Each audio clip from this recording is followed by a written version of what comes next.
Esiet sveicināti, dārgie draugi! Trešdienas vakars tikšanās baznīcas kalnā. Mēs tiekamies vienu nedēļu izlaižot kopš iepriekšējās reizes. Par to man jums jāatvainojās. Bet mēs turpināsim iesākto. Dargie, vienmēr prieks ar jums tikties šādā veidā. Un es ceru, ka tas ir veids, kādā mēs varam būt arī pa nedēļu vienoti. Gan no viena svētdienas dievkalpojuma virzoties līdz otram, tāds īsts pieturs punkts vienā trešdienas vakarā, padomājot kādas tēmas, ļaujot ierosmi mums mūsu garīgai dzīvei, lai mēs kā garīgi cilvēki pilnveidotos un augtu. Un, ja šie trešdienas vakari ir palīdzoši, tad paldies Dievam.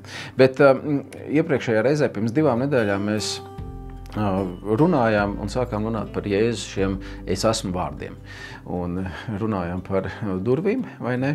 Šajā reizē ļoti, manis atkal viens nejauši izvēlēts Jēzus es esmu vārds, kas neiet chronoloģiskā secībā, kā tas ir attēlots Jāņa evaņģēlijā pēc nodaļām skatoties, bet šajā reizē lasīšu jums vārdus no Jāņa evaņģēlija 15. nodaļas, kur Kristus saka šādus vārdus. Es esmu īstais vīnakoks, un mans tēvs ir dārza kopējs. Ikvienu zaru pie manis, kas nenes augļus, viņš noņem, un ikvienu, kas nes augļus, iztīra, lai tas jau vairāk augļu nestu. Jūs jau esat tīri to vārdu dēļ, ko es jums esmu runājis. Palieciet manī, un es jūsos. Kā zars nevar nest augļus no sevis, ja tas nepaliek pie vīna koka, tāpat arī jūs, ja nepaliekat manī. Es esmu vīna koks, jūs tie zari. Kas manī paliek un es viņā, tas nes daudz augļu, jo bez manis jūs nenieka nespējat darīt. Lūk, tāds 5 pantu lasījums no Jāņa evaņģēlija 15. nodaļas, un, protams, jūs dzirdējāt vārdi, kādos Kristus sevi nosauc, ir vīnakoks.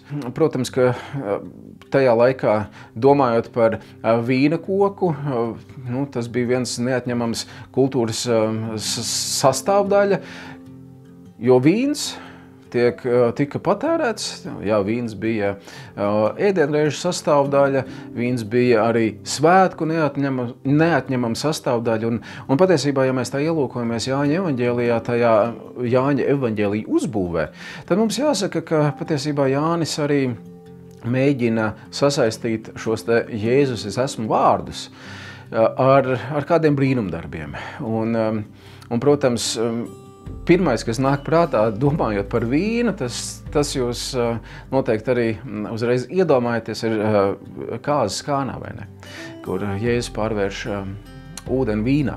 Bet jebkurā gadījumā Kristus saka šos te vārdus ar tādu diezgan dziļu nozīmi. Mums varbūt tās, kas mēs vīnogas savā dārziņā neaudzējam, vīnoga audzēšana ir diezgan piņķerīga. Tai ir nepieciešams savi apstākļi, tur ir nepieciešams zinām arī infrastruktūra, kur tie vīna stādi tiek stādīti zemē. Tur ir jānodrošina viss tā, lai tas vīnogulais patiešām stāvētu vertikālā stāvoklī, vai ne? Vīnakoku iedēstot, tur bija jāpagaida vismaz kādi pāris gadi, 2, 3, varbūt 4 gadi, līdz pirmās vīnogas sāk arī gatavoties.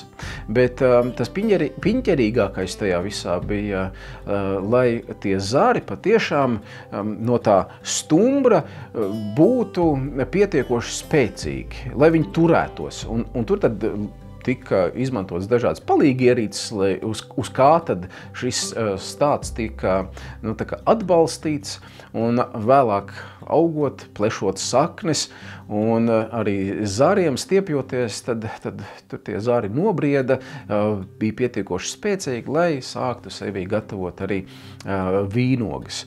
Mēs izlasījām šo te Kristus sacītos tādu salīdzinājumu, un viņš saka, un mans tēvs ir dārza kopējs. Ja?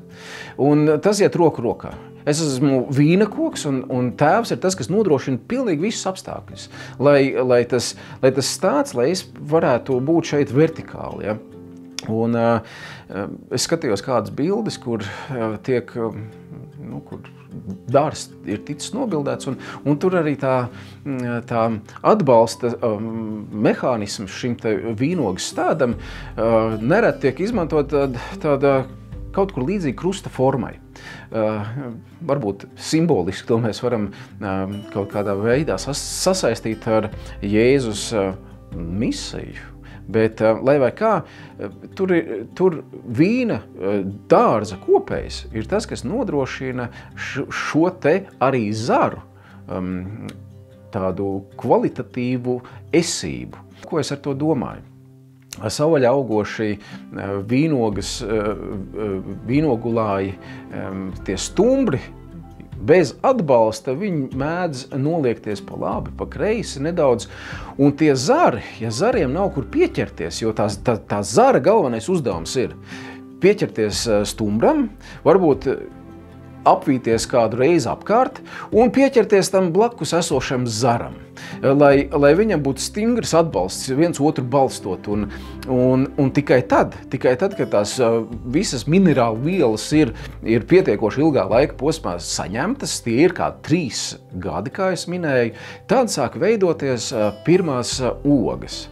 Bet ar to nekas nebeidzās, ja tas vīnogulājs ir stādīts ar to mērķi iegūt šo te gala produktu, kas būtu vīns, tad tur ir jāpagaida vēl kādi 5, 7 gadi, lai tās ogas būtu vīna kvalitātei atbilstošas. Diezgan piņķerīgs tāds vīnkopja darbs no vīnogulāja iestādīšanas zemē līdz tādai ražai, kas patiešām būtu noderīga vīna ražošanai. Vīns, ja mēs domājam par vīnu, tad vīns patiešām ir šis te tāds prieka simbols, vai ne? Grieķiskā kultūra par to runā, piedēvējot arī kādas dievības, kas atbild tieši par šo jomu, vai ne? Bet atceramies Jēzus brīnumdarbu arī šajā te kāzās Kānā, kur vīns arī tika saistīts ar tādu līksmību, ar tādu svinēšanu, vai ne? Un tad, kad tas vīns sāk iet uz beigām, tad tā līksmība varēja pāraugt vienā lielā haosā no viesu puses, vai ne? Tādā neapmierinātībā, tādā veidā pārvēršot tādu vienu priecīgu notikumu pilnīgi pretējā. Un Kristus saka, es esmu vīnakoks. Es esmu tas, pie kā jūs varat turēties. Ja jūs paliekat pie manis, tad jūs nesīsiet daudz augļu. Un tie zāri, kas patiešām turās stingri, kuriem ir šie te blakus esošie zāri, ap kuriem viņi var balstīties, kur ir kādas reizes apkārt ir apvies vēl tam stumbram, un viņi stāv, ka to vīnogu ogu svaru varētu noturēt. Ja? Tas ir tas vēlamais vīnogu iegūšanas veids, ja, kur tie zāri patiešām ir stipri, bet tie zāri, kas nepieķeras ne tam stumbram, vēlreiz vai tiem blakus zariem, viņi parasti noslīgs zemē. Un tie zāri, kas ir tajos putekļos guloši, vai ne, tie patiešām uz sevis vīnogas nenogatavina.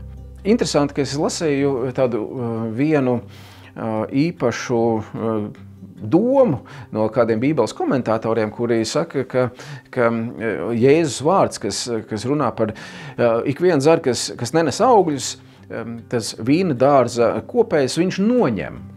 Un tur grieķiski lūkojoties uz šo te vārdu noņem, tur kādi runā par tādu fizisku nogriešanu un attīrīšanu, bet kādi runā par tādu pacelšanu. Pacelšanu no tās zemes, uz kuras viņš guļ, kur viņš ir pilnīgi neproduktīvs, kad viņš tiek pacelts uz augšu, dots viņam atbalsts, lai viņš varētu būt, un pēc laika šāds šķietam neauglīgs zars paceltā stāvoklī, kur viņš ir jau kļuvis spēcīgāks, var sākt nest augļus. Un ziniet, un šeit iespējams, ka Kristus arī runā par tādu tavas dzīves esību. Kur tava dzīve ir sakņota? Un no vienas puses viņš saka, nu, tā kā ir tas galvenais stumbrs, vai ne, viņš saka, nu, tas esmu es. Un jūs esat izgājuši no manis, bet jums ir jābūt paceltā stāvoklī. Jums ir jābūt tādiem, kas ir elevēti, kuri nobriedina sevi to izturību, ja, lai varētu ne tikai savu svaru panest, bet vēl vairāk tad to augļu, kas vēlāk veidosies. Pretējā gadījumā jūs būsiet vienkārši neproduktīvi, pat ja kaut kad esat joprojām piederējuši pie Kristus. Tas nozīmē, ka visa tā atslēga ir tajā stāvoklī, kādā mēs esam. Ja? Un tā domājot, tās barības vielas iespējams kaut kādas tiek saņemtas, nu, tādas dzīvības uzturošas, vai ne? Un te mēs varam tādas paralēlas vilkt ar varbūt mūsu šīs dienas, nu, teiksim, kristietību. Ar manu tādu praktisku ticības dzīves izdzīvošanu ikdienā. Kristus runā, nepietiek tikai, ka tu kaut kādos brīžos esi pie manis saistīts. Ja? Tās barības vielas iespējams tevi uzturēs kādā laika periodā, iespējams reiz mēnesī atnākot uz dievkalpojumu, kādam laikam pietiks. Ja? Tā dzīvības sula kaut kāda tiks nodot tev. Bet rezultāts, tāds pārmaiņu rezultāts, tāds rezultāts, kas būtu ar pozitīvu iznākumu, tāds varbūt, ka nebūs. Ja? Ne tur augļi veidosies, ne tur būs tas vēl tāds gala produkts, kas tiek no tiem augļiem veidots, un proti tāds milzīgs prieks par to visu, par tavu eksistenci, vai ne? Un te mēs varam padomāt. Kristus saka, ja jūs paliekat manī un es jūsos, tad jūs nesīsiet daudz augļu. Un ko tas nozīmē palikt viņā?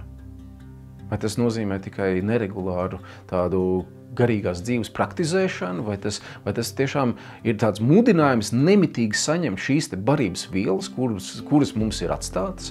Un te mēs varam runāt gan par svētdienas dievkalpojumu, kurā ir vārds un sakraments, ja, kā mēs luteriskajā baznīcā runājam, vai tā ir mana ikdienas privātā garīgā dzīve, par kuru es rūpējos un ļauju, lai manī ienāk joprojām kāds lielāks stiprinošs spēks, un es arī kā tāds garīgs cilvēks nobriestu, kur es varu gan savu svaru noturēt, un iespējams arī kāda sava līdzcilvēka svaru noturēt, ja, kā tie vīnogulāju zāri viens otru balsta. Un tādai vajadzētu izskatīties arī tādai kristīgai baznīcai. Ja. Vīnokrūms varētu reprezentēt vienu kristīgu baznīcu, kur ir centrs, ap kuru mēs esam visi kopā savākti, ap kuru mēs pulcējamies.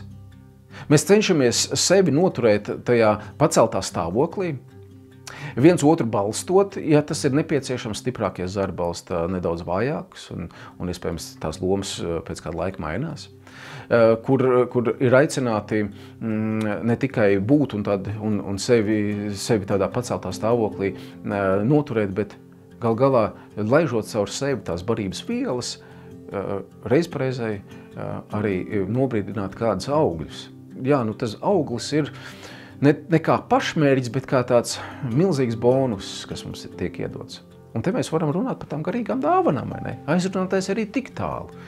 Un reizē jāatcerās, ka līdz pirmiem augļiem, tur patiešām arī raugoties dabā uz vīnogulājiem, tur ir jāpagaida. Un tur mums būs arī jābruņojas ar tādu pacietību.